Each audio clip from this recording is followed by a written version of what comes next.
1937, and a United States Army officer named Paul Logan walks into the Hershey Chocolate Company with a request that sounds almost backwards. He does not want better chocolate. He wants chocolate that survives heat, weighs about 4 ounces, carries 600 calories in that small space, and tastes only a little better than a boiled potato. Read that again. A little better than a boiled potato. That was not a joke, and it was not an accident. It was a specification written down, handed to a chemist, and followed exactly. Somewhere down this list, a chocolate bar becomes worth more than money inside a prison camp. Somewhere else, one survives a full hour in jungle heat without losing its shape. And at number 1, you will hear the exact words that turned an entire industry's goal upside down, deliberately in writing, on the record, straight from a company archive that still keeps that request on file. This is not a story about chocolate soldiers loved. This is a story about chocolate the Army never wanted them to love at all. 25 rations. Let's start at the bottom. Number 25.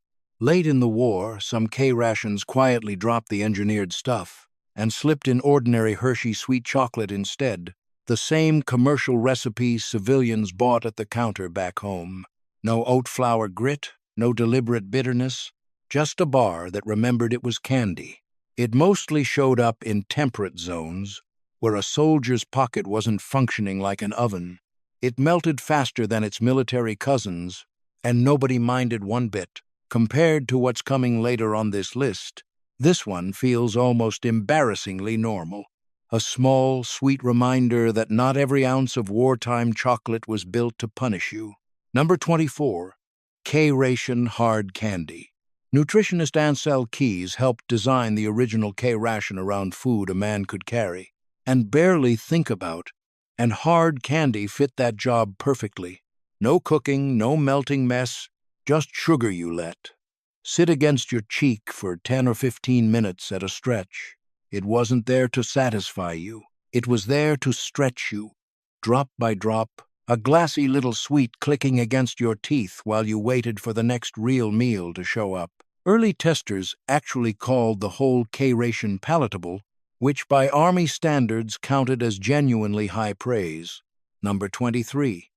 An early K-Ration peanut bar almost nobody remembers today. One of the first prototype kits paired pemmican biscuits with a dense peanut bar, raisin, and bouillon paste, basically a 1941 convenience meal decades before anyone used the words energy bar. Peanuts meant protein and fat, which meant this thing actually held a man over, instead of spiking his blood sugar and vanishing an hour later. It was dry, crumbly, faintly roasted, and about as glamorous as a cardboard box. But the gym snack aisle you walk through today started somewhere very close to this exact bar. Number 22. The K-Ration Supper Unit Chocolate.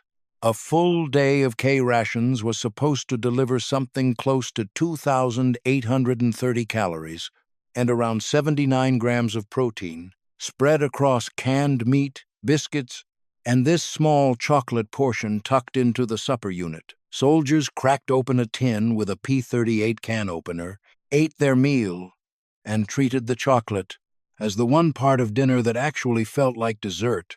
Except K-Rations were built for short assaults, not weeks of steady use, and men who lived on them far longer than intended kept saying the same thing. Dinner never quite felt like enough. Number 21. The Assault Lunch. This ration skipped the idea of a meal entirely and just handed a soldier chocolate bars, caramels, dried fruit, chewing gum, peanuts, salt tablets, even water purification tablets, all built for men who couldn't stop moving long enough to sit and eat. No table, no pause, no plate. You chewed while you walked. The Army eventually discontinued the assault lunch, but the thinking behind it never really left. Today we call it trail food and hand it to hikers. In 1942, it was simply what a man carried into an attack. Number 20. The Pacific Assault Rations Chocolate Peanut Bar. Out in the Pacific Theater, Rations leaned on hard candy, gum, cigarettes, and this chocolate-peanut combination because the jungle refused to cooperate with anything softer. Peanuts added enough fat and protein that the bar actually held a man's hunger down for a while, unlike plain sugar candy that burned off in minutes. Picture the humidity, the sweat, a wrapper stuck to your fingers, the chocolate already half soft before you'd even torn it open. The Pacific didn't need chocolate to taste better. It needed chocolate that could simply survive being there at all. Number 19, the 1939 Hershey Miniatures assortment, 5 little candy bars in one bag. The Hershey bar, Crackle, Mr. Goodbar, an early version of what became Special Dark, and a nougat almond bar that disappeared entirely in 1942 because of wartime rationing. This wasn't an official Army ration. It was homefront candy. The shrinking, adjusting, disappearing candy counter Americans watched change year after year. As the war slowly reorganized what a chocolate bar was even allowed to contain. Number 18, Mr. Goodbar.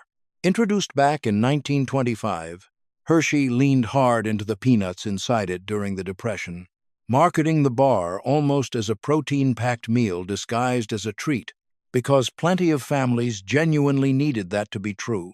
It's a strange bit of history hiding inside a candy wrapper most people have eaten without a second thought, a bar that blurred the line between dessert and dinner, years before the Army ever tried doing the exact same thing on purpose. Poverty made chocolate practical long before war ever did. Number 17, the Heath Bar's Army Order. In 1942, the United States Army placed a $175,000 order for Heath Bars to include in soldiers' rations, a contract big enough to push the company toward modernized, large-scale production almost overnight. Butter toffee, almonds, and a chocolate shell built for shipping, not exactly gentle on anyone's teeth, sharp enough to make a grown man wince on the first bite, but built to survive a long supply chain instead of a candy dish. It's a strange kind of promotion, honestly. The war didn't discover Heath Bars because they tasted incredible. It discovered them because they traveled well. Number 16, the Mounds Bar and its coconut supply crisis. Peter Paul built mounds around shredded coconut wrapped in dark chocolate, and almost all of that coconut had come from the Philippines, which the war promptly cut off. So the company improvised, running small ships, nicknamed the Flea Fleet, down to the Caribbean to keep coconut moving north while sugar itself grew scarce everywhere. A candy bar that sold for 5 cents survived the war because someone built the company its own tiny private navy with zero fanfare and even less budget. Tropical flavor, kept alive during an actual tropical supply crisis, which might be the most fitting detail on this entire list. Number 15. Plain M&Ms.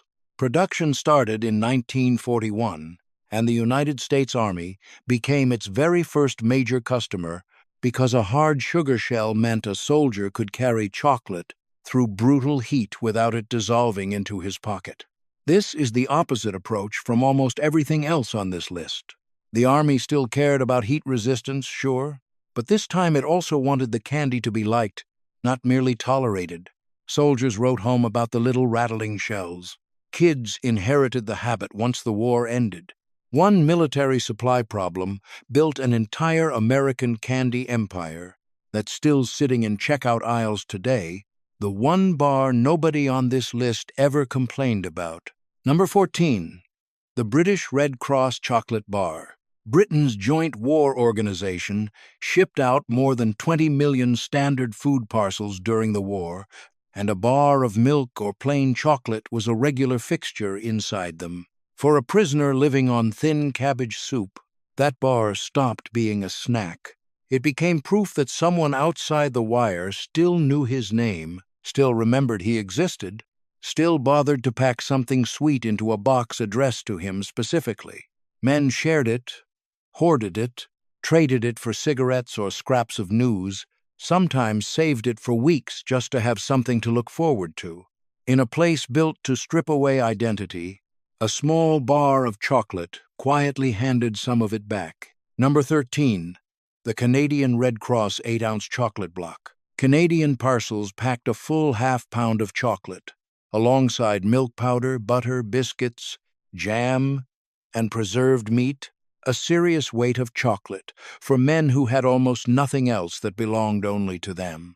8 ounces sounds generous until you realize the actual challenge was never getting it.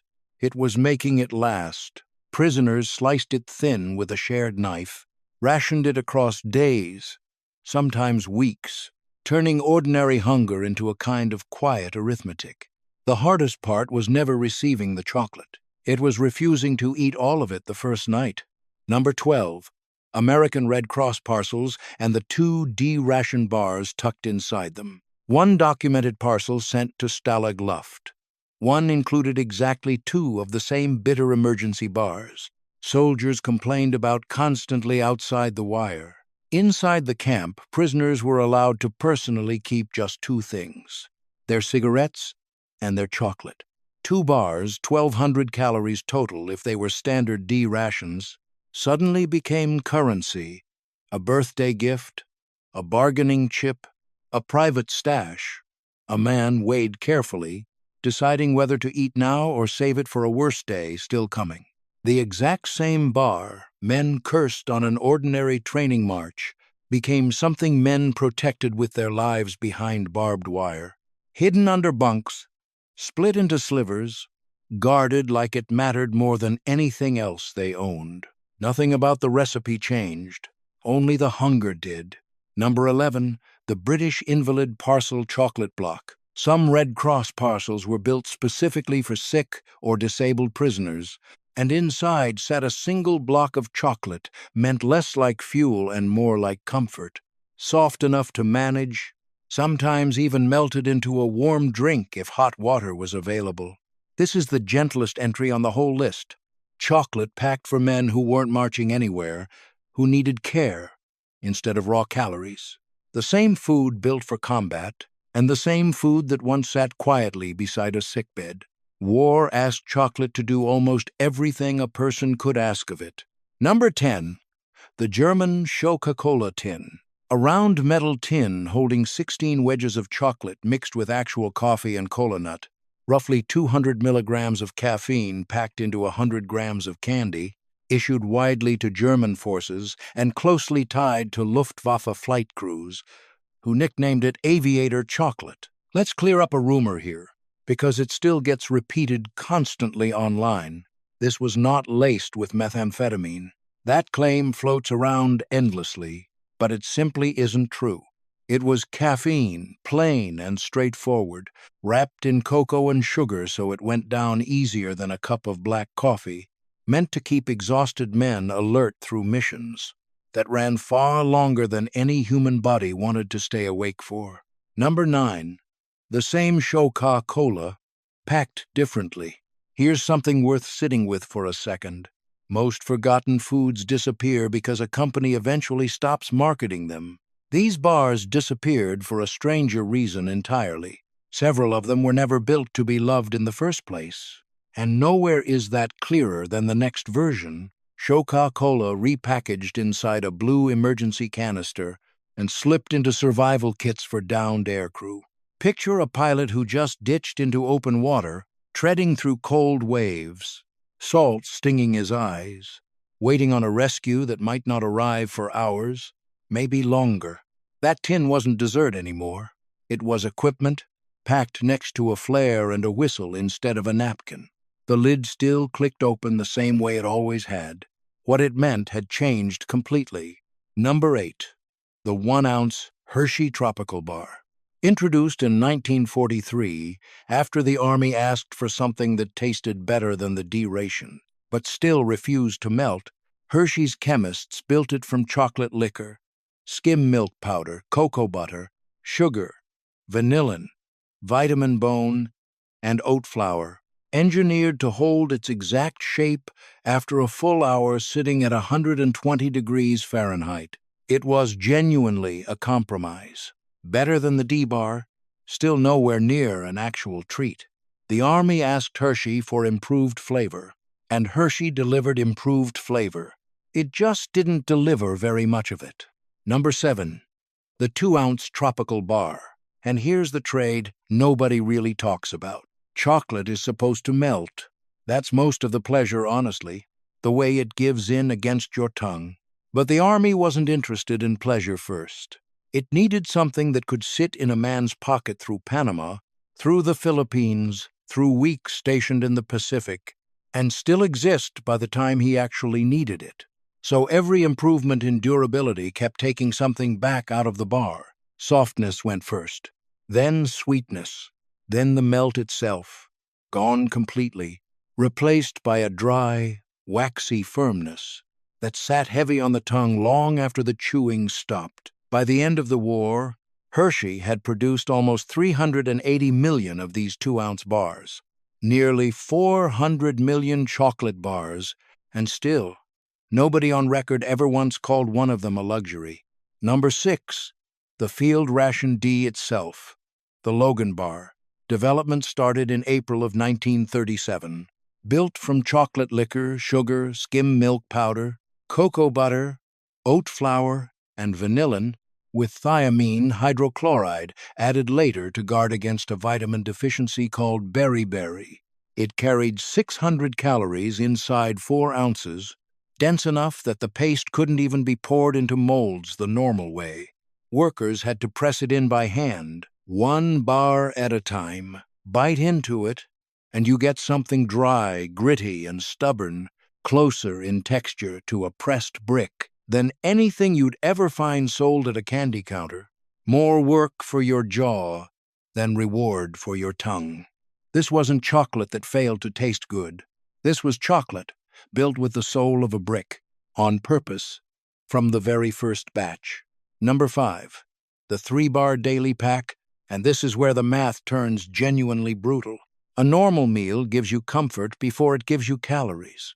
A ration flips that completely around. 3 of these 4-ounce bars together added up to about 1,800 calories, the Army's bare minimum for a man surviving an emergency day with absolutely nothing else to eat. No coffee smell, no table, nobody asking if he wanted seconds. Just 3 identical bitter blocks, and the quiet understanding that eating tomorrow's bar today made tomorrow that much harder.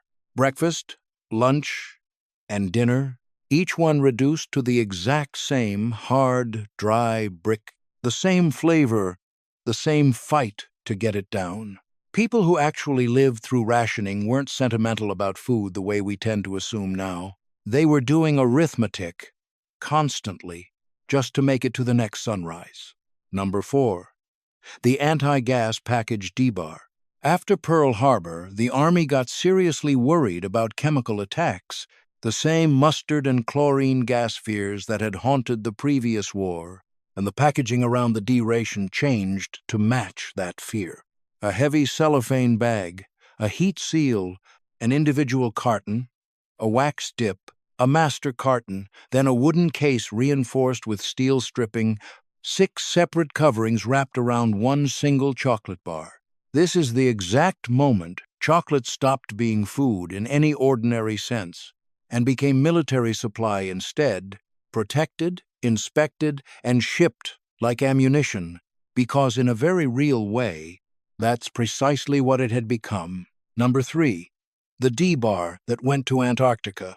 Before it ever reached a single battlefield, some of these bars traveled south with Admiral Richard Byrd's 3rd Antarctic expedition in 1939, tested against cold instead of heat.